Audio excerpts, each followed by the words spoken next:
Quel est le rapport entre dessiner son contour et ce que je fais en ce moment?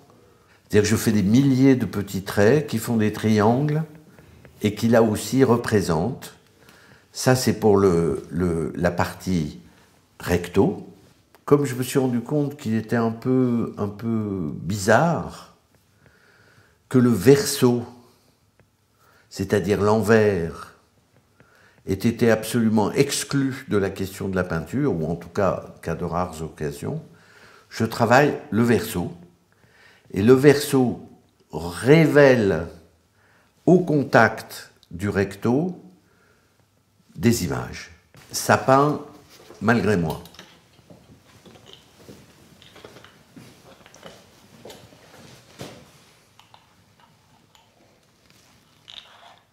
Là, en l'occurrence, on voit qu'il y a une zone ombrée là. Et cette zone ombrée, elle vient de derrière.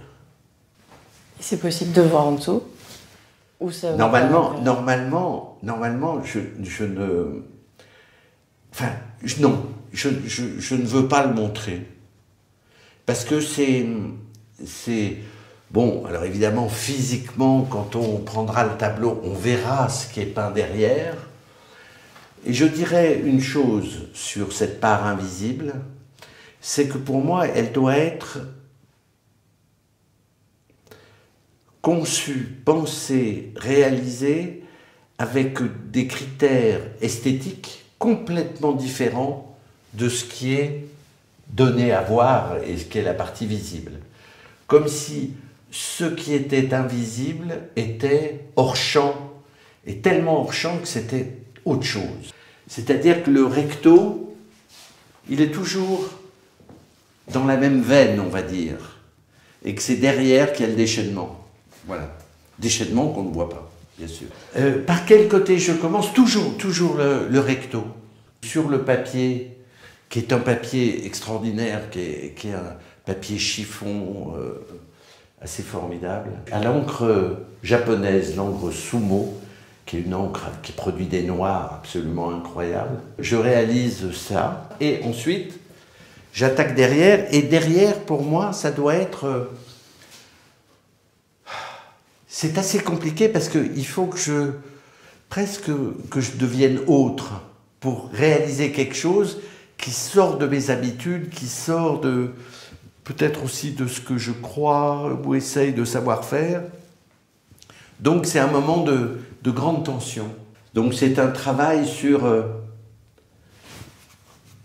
comme d'habitude, ce que je fais, un peu sur ce qu'on ne voit pas, ou ce qu'on est réputé ne pas voir.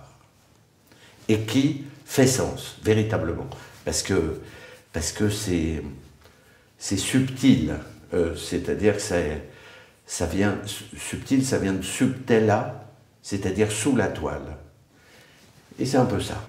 Je me suis imaginé que dans ces tableaux, il y avait 4 images, une ici, une derrière, une autre qui est la transparence et la composition des deux, et sur chacune des faces, ça fait 4 images. Si on doit dire la vérité, enfin la vérité, en tout cas s'approcher du processus le plus justement possible, la genèse, elle est toujours rétrospective pour moi. Ça veut dire que c'est toujours dans l'après-coup que je vois comment j'ai fait. Mais quand je fais, je ne sais pas ce que je fais. Je ne sais pas où je vais. Je sais que j'ai des contraintes. Alors la contrainte, par exemple, pour la série que j'appelle pour l'instant les subtils, c'est des contraintes. Petit format, dans cette espèce de période, enfin dans cette période, c'est pas une espèce, c'est une période dans laquelle nous sommes, où le goût est vers le grand, le gigantesque, etc. J'ai eu très envie de faire des petites choses. Et j'ai très envie de faire des toutes petites choses. Et qu'elles soient lentes. Très important.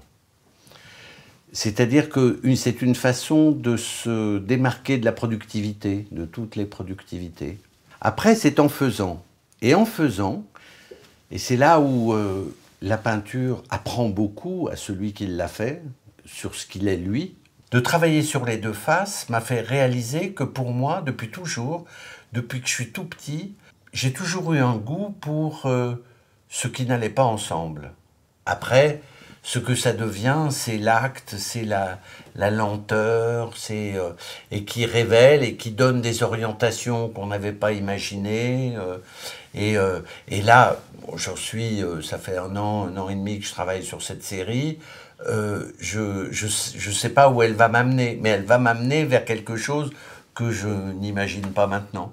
Mais en tout cas, le cadre restera le même. Petites choses, lenteur, et si possible, joie, parce que la joie vient quand même assez fréquemment dans la peinture. Quand on arrive à être surpris par ce qu'on fait, quoi. Et donc par ce qu'on est aussi. Donc là, il y a une autre version de mon travail actuel. Alors, il a été préalable et maintenant il vient en intermittence dans ce que j'ai montré préalablement. Ça, c'est un travail en noir et blanc et qui n'est que... Alors, presque c'est un travail d'hypnose que je fais. La main s'autonomise complètement de la tête. Il n'y a plus de mots dans la tête et c'est simplement la répétition d'un même geste et ces rythmes qui le portent qui font que le tableau se fait et sans intention particulière, même avec aucune intention, simplement comme une espèce de mécanique qui est quelque chose après quoi je cours, qui est le retrait. Je ne ressens pas la nécessité, en tant qu'artiste, de répandre quelque chose de moi, de ma vision, etc. Mais plutôt au contraire de me retirer de tout ce qui peut être mes préoccupations, le fatum, enfin tout ce qui fait qu'on est ce qu'on est, pour arriver à retrouver quelque chose qui peut se partager. Et donc ça, ce sont des milliers de petits triangles qui sont faits comme ça au fil des jours, et jusqu'à arriver à ce noir, qui est ce noir que j'adore, qui est une opacité totale et en même temps qui est très vibrant. J'ai toujours eu besoin de trouver des modèles. Comme on est tout seul dans son atelier, on a besoin de savoir comment s'orienter. Et donc les anciens servent, évidemment. Et donc je me suis intéressé par exemple à la façon dont Matisse travaillait. Alors Matisse, lui, tous les matins, il arrivait dans son atelier, il s'asseyait à sa table et il faisait des bâtons. Mais comme les écoliers à l'époque faisaient des bâtons avec les pleins et les déliés et s'appliquaient comme ça, et tout ça pour s'assouplir le poignet et pour arriver à ce rythme du dessin qui fait que c'est la main qui fait sans qu'il soit question de se poser de ce qu'on veut faire ou quel est l'objectif qu'on poursuit. Non, c'est la main s'autonomise. Et j'aime bien cet exercice.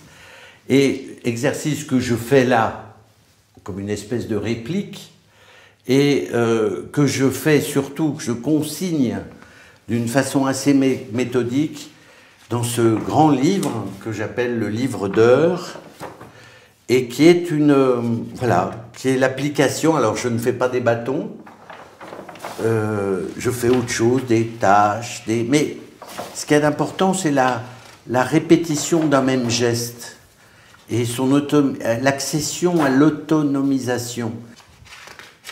Ça fait qu'au fil des heures et au fil du temps, quelque chose se fait malgré tout.